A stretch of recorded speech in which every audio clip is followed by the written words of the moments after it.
Miren lo que trajo el amigo Jorge Medina, qué gusto tenerte, Jorge. Esta foto es la primera foto color del túnel subfluvial. Esta es la primera foto color y lo particular de esta revista hecha por la Secretaría de Turismo de la Nación es que está bilingüe. Todo está en español y en inglés, con fotos realmente hermosas, con todos los autos pasando allí, todas las primeras fotos color que se publicaron, un hermoso testimonio. Me decía Jorge que es una revista única, donde está el famoso Rambler Ambassador, del famoso primer auto que cruzó. Ahí está. Y acá hay una foto muy, pero muy linda, perdón por la desprolijidad de mostrarla así, pero estoy buscando la de el peaje, o la pasé, a ver, la cadena de peaje, acá está. La de acá abajo, esta, miren lo despoblada que estaba tecnológicamente. ¿Qué haces, Jorge? ¿Cómo estás? Bien, esa foto es un error. A ver. Esa foto es del peaje del Colastiné. No te puedo creer. Claro, fíjate que estuvo durante mucho tiempo, que fue el primer peaje en la Argentina, no el del túnel, sino que el peaje se determina cuando se deja la balsa Maroma y se construye el puente, no de la doble vía de ahora y demás. Y es una foto que no es de nuestro peaje, sino del Colastiné, equivocada. El Walray sigue vigente. ¿Cómo estás, Jorge? Qué gusto tenerte aquí. Muy bien, muy feliz, un día histórico. Claro, ¿qué te parece? 50 años, es mucho y es poco, ¿no? En la historia del túnel. Es mucho, medio siglo en la vida de los hombres es mucho. Y acá hay testimonios, anoche estuvieron en un programa excepcional que hicieron, hay gente que todavía vive y que cuenta personalmente sus vivencias, ¿no? ¿Cuándo decidiste coleccionar todo este material periodístico y turístico? Mira, nosotros cuando estudiamos geografía lo tuvimos el profesor José Francisco Felker, que después fue director de turismo municipal y que nos llevaba cada 3 meses a visitar la obra. Es decir, que durante los últimos... Era un fanático de la obra. Directamente. Además, el hermano trabajaba en relaciones públicas, es decir, que la vimos crecer y, por supuesto, inaugurar. Yo ya estaba en turismo en la provincia en el año 70 y eso hizo que viví con el túnel lo que fue la ruptura del aislamiento y el inicio de toda una nueva etapa, no para Entre Ríos ni para Paraná, sino para la Mesopotamia argentina, ¿no? Decías que es una herramienta importante, además de la conexión, digo, estábamos aislados del resto del país, solamente con la balsa y demás, pero turísticamente fue, además, digamos, de la conexión, digamos, del ciudadano, turísticamente fue un antes y un después. Los años antes de que se inaugurara, la gente venía a Paraná a ver las obras. Cruzaba por la balsa, obviamente, o por la lancha. Y desde agencias de viaje hacíamos circuitos turísticos que era visitar el obrador. Obviamente, con la inauguración, sobre todo en el año 70, se produce un boom espectacular, con cifras estadísticas que son un antes y un después totalmente, pero especialmente lo que fue la construcción hotelera, los servicios, la habilitación inmediata de camping, que era la solución de alojamiento. La Toma Vieja es del año 70, que hay que recordarlo a don Mario Mathieu, el ciclista. Exacto, exintendente también. Claro, el abuelo del actual secretario Nicolás. Claro. Y por supuesto, aquella gente que en aquel momento dijimos, hay que hacer todo lo posible porque Paraná se abría, en este caso Paraná, y la provincia, al menos la región, se abría al turismo nacional. La gente quería venir a conocer el túnel. Ahora, ¿qué te parece que ha fallado o por qué no se ha mantenido esa política turística, teniendo en cuenta de que, como decías, era un hecho turístico en ese momento? Digo, yo recuerdo en la primaria haber ido como una cuestión turística con la escuela a ver la represa Salto Grande, digamos. No hay muchas obras subfluviales como la del túnel que tenemos aquí. Única.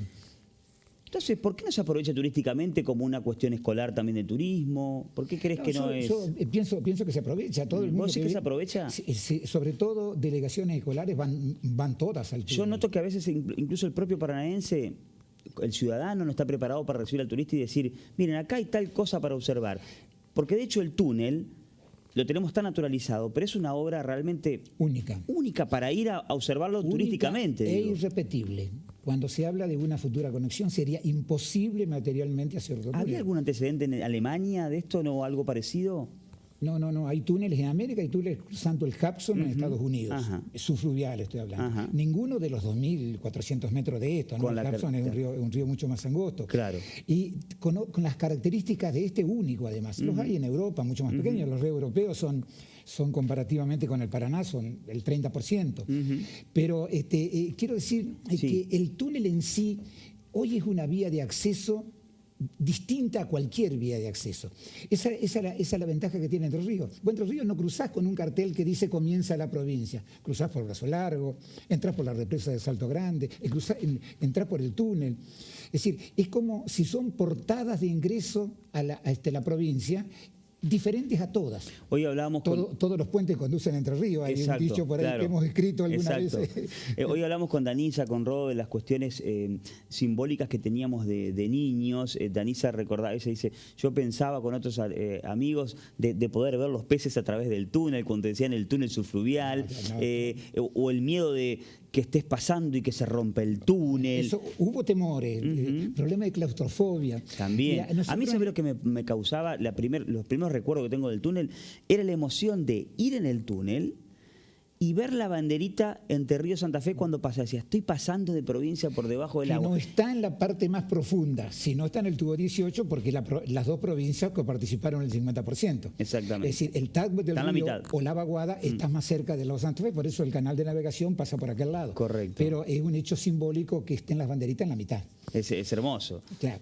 En el año 70 hicimos una encuesta, en julio del 70 en vacaciones, para ver cuánta gente venía. Los números son cifra imponente. La gente dormía en los autos en el Parque Urquiza. ¿Para esperar pasar? No, porque no había alojamiento, ni casa de familia. No te ni puedo demás. creer, la gente que venía a ver. Que venía a ver la obra. Porque después la obra el túnel se convirtió en un hecho que todo argentino quiere conocer. Por última instancia es una puerta de entrada, insisto en este concepto, nada más. Entre Ríos mucho más por lo que contiene, no por los ingresos. Claro. Hicimos un estudio en el 70 y la permanencia en Paraná era de 4 horas.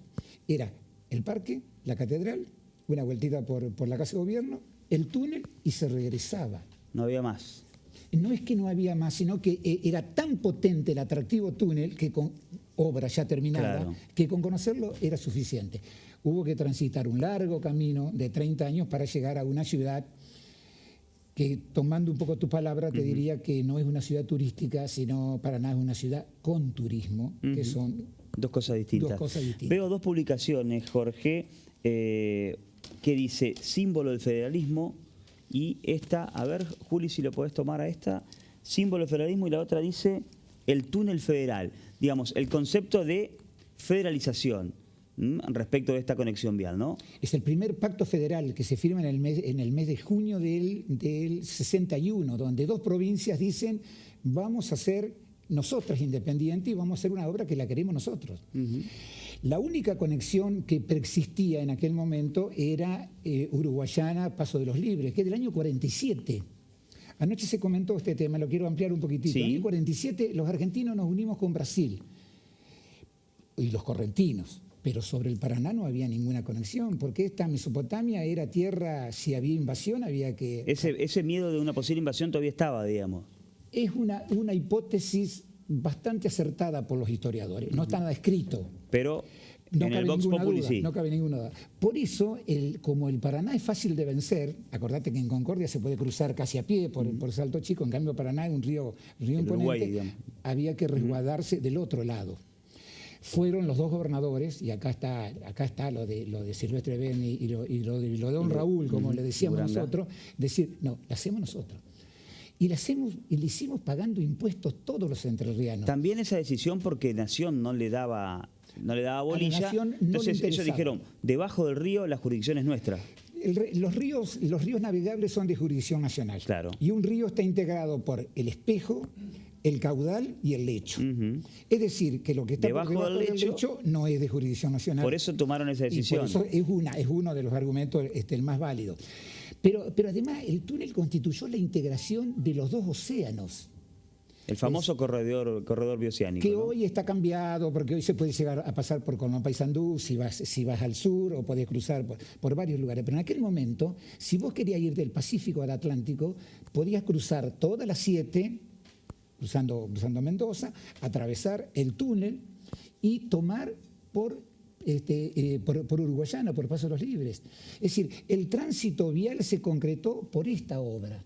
la interacción. Y por supuesto, todo lo que siguió. Cuando la nación se dio cuenta de sí, que el Jorge. túnel se terminaba, Sí. comenzó Corrientes Barranquera. Exacto. Y después las otras obras. Es indispensable el famoso puente, ¿no? Para resguardar un poco el túnel. Sí, claro, los 50 años en los países no pasan en vano, ¿no? Más allá de que nos quejemos de cómo estamos, pero Argentina es una Argentina absolutamente diferente. Hoy necesitamos otras vías de comunicación. Fíjate Washington, que no tenemos entre Paraná, en Paraná, Santa Fe y entre Corrientes Resistencia, son 590 kilómetros y no hay una conexión intermedia. Victoria vino a solucionar un problema importante.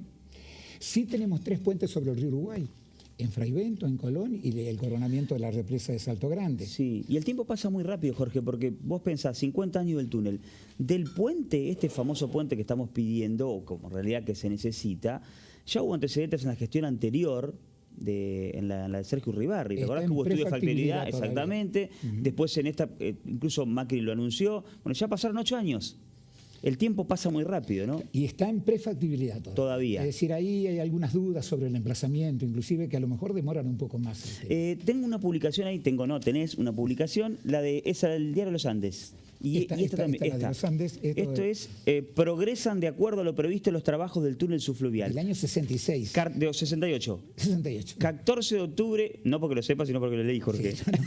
Sí, Hoy está el 66.